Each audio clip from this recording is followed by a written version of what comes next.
You're welcome to the Digging Deep Show, your show, my show, our show. Thank you for tuning into the program today, and thank you to all our viewers and our sponsors for sponsoring this program. We are so grateful. Joining me today is a powerful woman, Sabrina. You're welcome to the Thank show. you. Tell us, who is Sabrina? Who is Sabrina? Well, I've got many hats that I wear.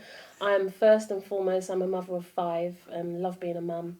I'm an author. Published a book called Lone Parenthood: Essential Tips on How to Create the Life You Deserve. And I published it at the time when I was a single mum myself. And I've got my hands in a few pies at the same time. I've got a passion for engineering. I've got a project going on at the moment. I've got a school going up in Croydon and working on bringing another free school down into Redbridge. So I put on different hats when it needs to be. You've got so much going on. Having five children, how do you manage? Um, I think we always find a way to do what we're passionate about, and I think that's the key thing. It's when you have a why, a reason why. See, the reason why I do what I do is my children, so everything that I do becomes so effortless and purposeful. So it's kind of an effortless flow, and I know that God's got my back, and a vessel for what God has next for me, and that's really how it works. It's true, God has your back because honestly, people think you can't manage once you've got one child and you're still able to look Oh that God, good. yes. So I'm sure God is watching your back. And you have a project Yes. which is help educate lone parents. Yes. Why that project and not anything else? Wow. That was really God given, to be honest. We have those moments in life when we don't choose our journey chooses us. And I stumbled upon the idea of setting this up in my second year of university. I fell pregnant with my second child at the time, and I was just helping friends. I've always grown up with that, been in an environment where my mum was always helping people, so it was kind of had that ethos from a very young age. And I helped people perhaps with their housing benefit and win court cases, get their new homes, set up businesses. And then someone just said to me, actually, you should turn this into a business or a project. So I just started my project research that way. And we found ourselves on national TV, it was on BBC London News. And I saw you there. yeah, it was very interesting, but it's been the most profound journey I've ever had in my life because I had the idea that I would be going to university, learning computer programming, and that would be to look after myself and my family, and it was just a financial thing. But when I stumbled upon connecting with people, helping people realise their true purpose in this life, find out what they can achieve and how they can basically convert lemons into lemonade. And I got that quote from someone that actually commented on one of our posts saying that we actually turn lemons into lemonade. And I thought it was so significant. Sometimes we make our challenges become our excuse to give up. Yeah. Whereas you can actually make your challenges your vessel to carry you forward and the reason why you aim to go forward with it. So what has been your inspiration? Women, I think the burden, not, it's hard because I think as a woman we carry so much, and you become a mum, but then you have all these other things that people just assume you take care of without you signing that part of the contract. Yes. And so when I became a single parent, well, actually it's going back further than that, to be fair. My mother was a single mother. Okay. And I remember when I was about 9, I made a declaration that I wouldn't want my child to be raised in a single parent background as well. And it's no disregard to kind of discriminating. It was just my own personal preference. I didn't grow up with my father around, and I just think it's very important for both parents To because be there. God put it that way. So as I grew up and I became a single mother, I was quite angered with the stereotypes, the negativity, the disrespect, the immense pain and anger that people just threw on them rather than commend them for their struggle, commend them for their strength, for their ability to keep going when someone's actually left them to be the only one when their idea was they were going to do it together.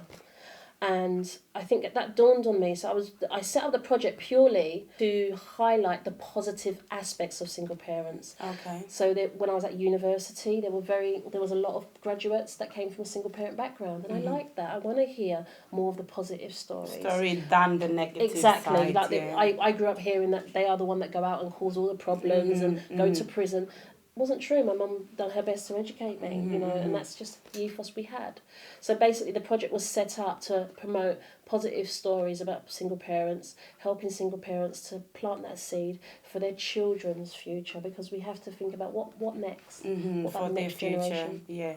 And let's talk about the challenges that lone parents are facing, because I know in today's society it's not that easy to bring up children when you're by yourself. What kind of challenges? Because I know you deal with Yes. lone parents. Yes, that's what right. challenges? Oh God, that's a very good question. I'm trying to grasp, because my mindset's changed. I've had to go on. I actually had NLP training to actually deal with my mindset. See, everything that we create is directly connected to our values and beliefs.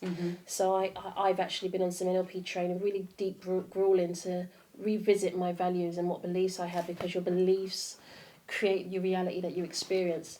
So in a sense, there's the financial, there's the isolation, there's the abandonment, there's lots of that. But I think the main one that they all face is the childcare. Who's going to look after them when I'm out doing things? I think that's the main essence. But because my clients, we've evolved to a state, we don't really focus on the negatives as such, because whatever you focus on expands, and that's been one of the biggest things I've learned. So people that work with me, we don't talk about what's going wrong. We get them into a debt management plan. We help them find out where they're going rather than where they are, and focusing on there and behind, because that's not going to help them create their future. What is your criteria if someone is to come and be a part of your coaching? Really, I would like to work with people that know where they're going. We can help put together a roadmap, but it's very hard if I have to sit down and convince people you need to do that. That's not what we provide. I really run a system for people that know where they want to go, or even have a chat to find out what that is, what their passion is. But you can contact us through the website, which I've given already, or via the contact number 07903 716 123. Okay, the details will be right on the screen, so if you want to be a part of it, you can contact them. And what is your target audience? Do you cut across men, women, or do you Yes, focus single parents, single fathers, single mothers. So you've got fathers coming along as well. Yes, unfortunately, it's a case, there isn't much help for them. Everyone thinks, when you say single parents, they automatically think It's the women. Exactly, Yeah. And that's not the case. There are a lot of single fathers out there doing a fantastic job, and I really want to commend them for that, because a lot of their hard work goes unrecognised, to be honest. Yeah, which is true. Sometimes when we talk about bullying in schools, we tend to think that the children are coming from lone parenting, that kind of thing. What's your take on that? Oh gosh, that is ridiculous. We are surrounded by an environment where our children are grown in. Their schools influence the upbringing of children, families, external families. See, when someone's a single parent, doesn't mean they don't have external family. Doesn't mean they don't have friends. It's hard to judge, because my clients are very diverse, in the sense that some are single parents, but they have a really good support system, and they influence the children very well. Some are single parents, they're just on their own, live a very isolated life. And it could be TV, it can be, whoever that child is exposed to contributes to who that child becomes. So it's really it's more so to do with what the child is being exposed to, not so much about the single parenting, because it doesn't mean anything. Because if they've got a role model, be it their father's not there, they have a good, strong role model in their life. So they can still become who they want to be in life. Is there cases where someone chooses to become a lone parent at all? Yes, I have met people, because we sometimes, I think, we have a tendency as humans to be so tunnel vision about a situation. Some people have go for IVF. They have chemically insemination. They actually choose to be a single parent, and that they don't want the father to be involved or the mother, vice versa. They purely just want the baby.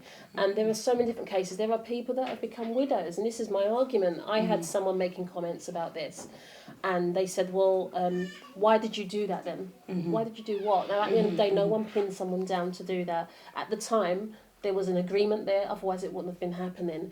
And it varies from case to case, but yes, I have had clients that they just wanted to be single parents. They pretty much the other parent was causing too much of an issue, and they had to separate for the benefit of their children, and they're now getting on better because they can healthily, amicably put into that child the love and the attention that the child needs, rather than bickering around the child.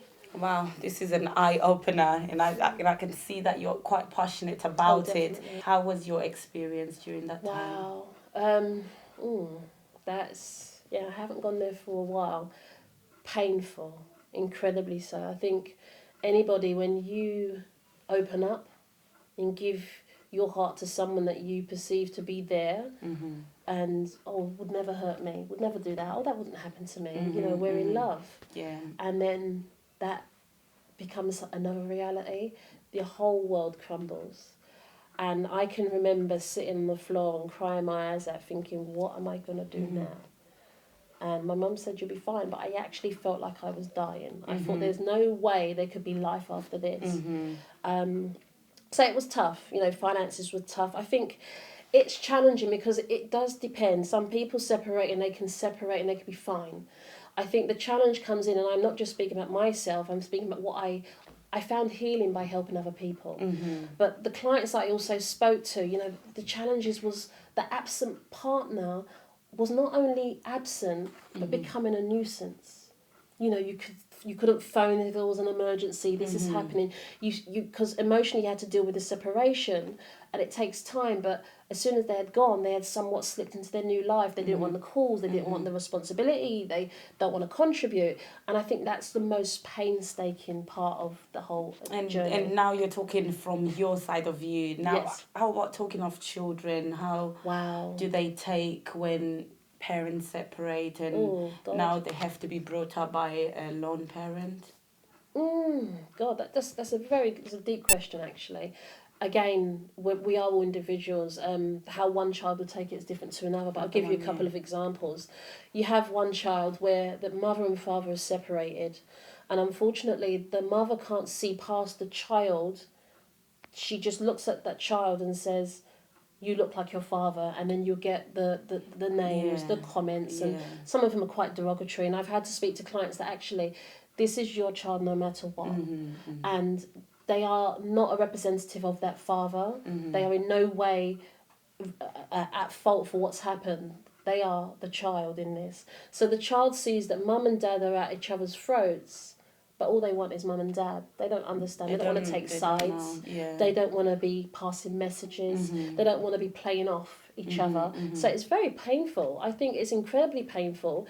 But then on the other hand, I've come across children that are very happy. They're saying, well, I get to spend time with dad and I get to spend time with mum, but quality time. Because that's the thing, because our kids see things different. They just want to have us no matter what. So it is very different. But, I've seen people go into care because of it. I had 2 children brought onto our doorstep just by surprise. And they've gone into care. So it really does, it's different because some have come from domestic violence backgrounds, some have come from pretty calm backgrounds. So it's very painful, and there needs to be more support for the children. Really is important, because the adults can go to someone to talk about the issue. Who does that child speak to? Is there a lot of help being given to lone parents, or are they being left alone? Oh gosh, no, I think it's ridiculous. The support, no, it's... I've heard comments, people, when you befriend people in different organisations, they say, oh yeah, they just got pregnant so they can get a house. You're going to go through, you're going to lay your life down. They think you do it for the sake of getting a house. And you think you lay your life down to go on a benefit system, and it's just nonsense. And this is why I leave this behind. I want my clients to focus on where they're going, not where they came from, and to use where they came from purely as fuel to get where they're going. And it's so sad. It really is. And your program, how long does it take before someone can be back on their feet? and be able to stand on their own. Oh gosh, it's interesting.